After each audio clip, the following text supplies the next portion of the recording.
With the release of his latest film, The Odyssey, I thought now would be the perfect opportunity to look back on his entire filmography thus far and give you my personal ranking of all 12 Christopher Nolan films. So without further ado, let's just get straight into this, and coming in at the bottom of the pile at number 12 I have Following.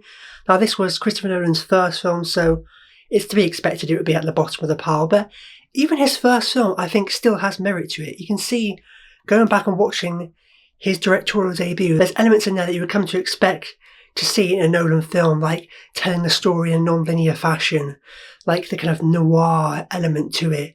And I actually like Following. I think it is probably his worst film, but as someone who's an aspiring filmmaker who's really trying to get my own film off the ground, it's kind of really inspiring to me watching this and seeing how Nolan, 30 years ago was able to, get some money together, get some friends together and go out and make this film, just a few £1,000s, going out on Saturdays, shooting bits wherever he could here and there. You could say it's kind of a bit of a kind of glorified student film, and it kind of is. But still, as Nolan's first feature directorial debut, I think it is still pretty good. Coming in at number 11, I have Insomnia, and I do really like Insomnia, but for me, it is one of his lesser films.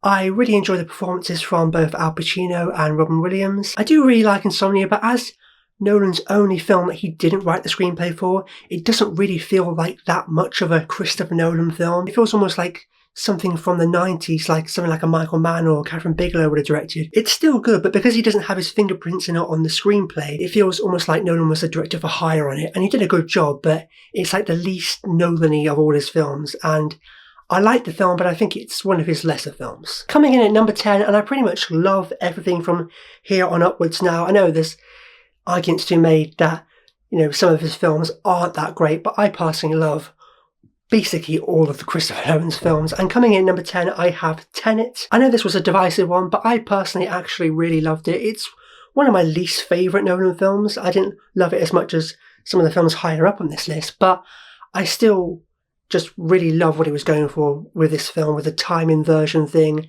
And I just love films that I just like, not super easy to read, and you have to kind of engage your brain and really kind of think about what you're watching. And yeah, I don't think it's perfect. It's not one of my personal favourite Nolan films, but I still had a really great time watching it. Coming in at number 9, I have The Dark Knight Rises. And this is another one that I think a lot of people really don't like. Most people probably would have it even lower on this list, but I personally really enjoy The Dark Knight Rises. It's nowhere near as good as The Dark Knight. Obviously, it was a big step down from its predecessor, but I still thought this was a really great kind of closer to the trilogy. And I think if it wasn't coming off the back of something like The Dark Knight, I think a lot of people probably would like it more.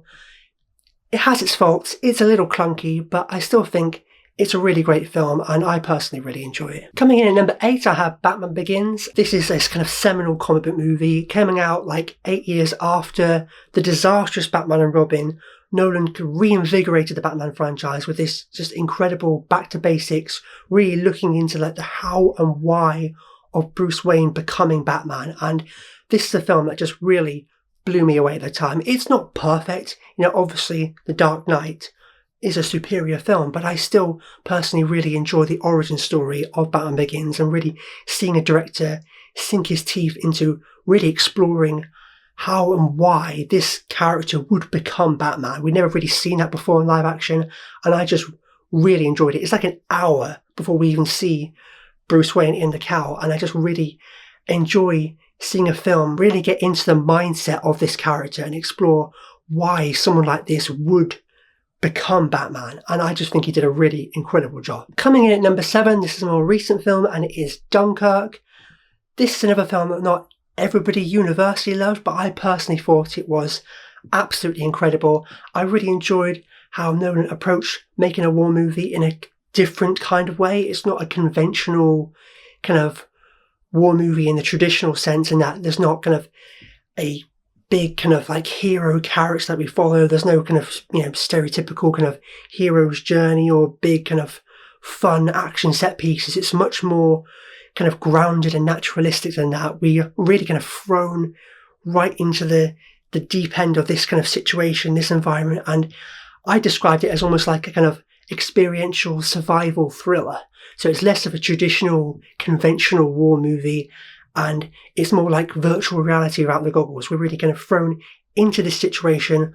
We're there with these characters. We don't really get to know any of them. It's not really about the people. It's not really about following any kind of particular big kind of like movie-like heroes. It's about putting us in this environment and really getting us to feel what it would have been like to have been one of these guys stuck in that situation. And I personally found the film to be absolutely riveting. And fun fact, Dunkirk was actually released on the same day I graduated from university. So I had my graduation, and then I guess everybody else was like sauntering around taking pictures. I don't know what they were doing, but I just felt so uncomfortable in my robes. I just like had to just get straight back in there with the normies and go and see Dunkirk in a kind of packed auditorium full of people, and I had such a great time with it. Coming in at number 6 spot and just missing out on a place in my top 5, and it was a difficult decision for me choosing between this and the number 5 film for which should make my top 5. But in the end, as much as I love this film, I feel like the number 5 film is the better film. But that being said, coming at number 6, it is Interstellar, and I personally love this film. Another one that when it came out, I know it was quite divisive. I know it's like kind of Gen Z's favourite movie, but a lot of us millennials kind of had issues with it when it came out. I'm like, it's not that good. It's not like it's 2001 or something. And yeah, it's not 2001: A Space Odyssey, and it's not kind of trying to be. This is Nolan's take on this kind of a movie, and it's a lot more kind of human and grounded and emotional than that. It's like, obviously there are comparisons to 2001: A Space Odyssey, but it is also a very different film. Like I said, the bond between Matthew McConaughey's character and his daughter Merv is really at the heart of this film, and that really got to me when I first saw it. And like I said, I know a lot of other people really had an issue with it when it came out and didn't think it was that good. But I've loved Interstellar since day one. I thought it was great. I thought it was a really powerful, emotionally resonant film. I remember when it came out, the argument was going around that, oh, Nolan's just such a cold, calculated filmmaker, which I don't agree with at all. And I think Interstellar was really him proving to critics that he can make an emotional film. Because like I said, the relationship between the father and daughter character in this movie was really the beating heart of this. And I found it really emotional. It really moved me. And I think Interstellar really proved that Nolan can make films that are really emotionally resonant. Getting into the top 5 now, and coming in at number 5, I have The Prestige. An older film, came out 20 years ago now, but I still think that The Prestige is one of Nolan's best films. Maybe that's a hot take. I know not everybody loves it. I think some people think it's not that great, but I don't understand that argument at all. I think The Prestige is a really incredible film. The performances there from Hugh Jackman and Christian Bale, they are both great in this movie as the kind of dueling magicians in the Victorian times, and just the obsessive lengths these men will go to try and outdo one another when they're competing against one another. And obviously there's the big shocking twist and reveal at the end. I won't talk about it just in case you haven't seen it for whatever reason, even though it is 20 years old now. But yeah, I think it's one of the best kind of shocking twist endings of any movie, where it really just takes you aback and gets you thinking about the film in a whole different way. And it's a really rewarding film on repeat viewings as well. So yeah, The Prestige comes in at number 5 on my list. Coming in at number 4, and this is another one of Nolan's earlier films, but I think a film that still does hold up and resonate to this day as one of his best, and that is Memento with Guy Pearce. And this is a film that when I first watched it, it just really blew me away. And even though it is Nolan's second film he did right after Following, I think this is still one of his most accomplished films to date. It's a truly incredible film, really unique, nothing else quite like it. How the story is told in a non-linear fashion, so we have the colour sequences that are in a kind of reverse order, so we're really going to put into the headspace of the character of Leonard Shelby, who has this kind of memory loss. He can't remember where he is at any given time, so by putting the scenes in that non-linear fashion, we're really put into the headspace of this character where we also don't know where we are at any given moment. And I think the film is truly fascinating in that respect. I love how the film is constructed in that non-linear fashion, with those colour scenes in a reverse order, interspliced with the black and white scenes in the chronological order, and how they eventually kind of overlap towards the end. I think there is nothing else quite like it. You could say, oh, it's just a bit of a gimmick.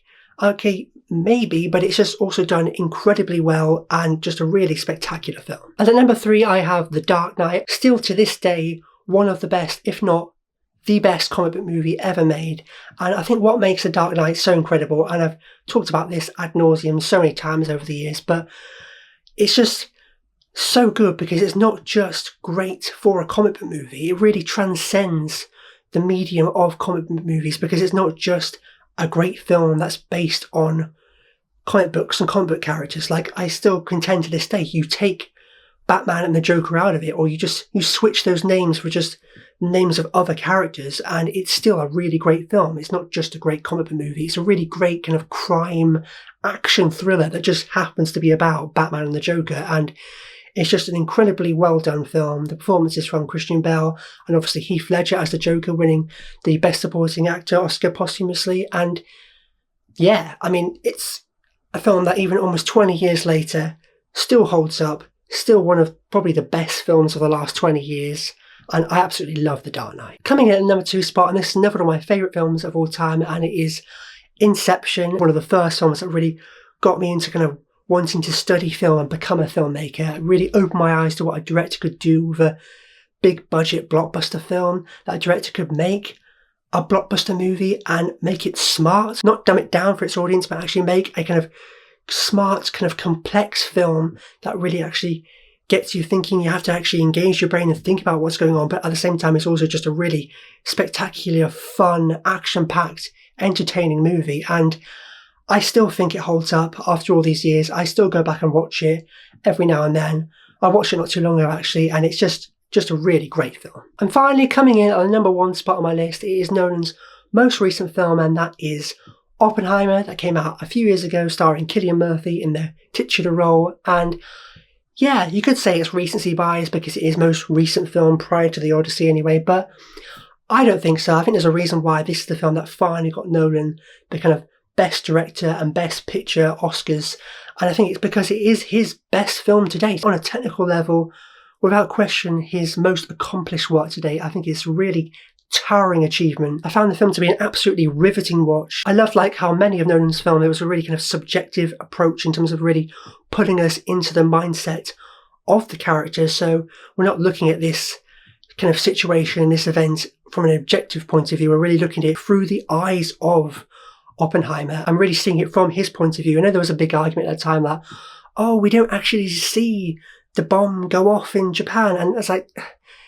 yeah, but at the same time, we're seeing it from his subjective point of view, so it wouldn't have made sense if we just suddenly cut to Japan. And I really personally like the approach of telling it from his point of view and really just keeping it with him the whole time. It's just a really tour de force performance from Cillian Murphy. He really just knocked it out of the park with this. Not surprising that he won the Oscar for Best Leading Actor for this. And yeah, just Oppenheimer, truly incredible, kind of towering achievement. Really just kind of blew me away. I know when the credits hit when I first saw it, I thought, that's my favourite film of the year, and I still think it is Nolan's best film. Really looking forward to seeing what happens with the Odyssey.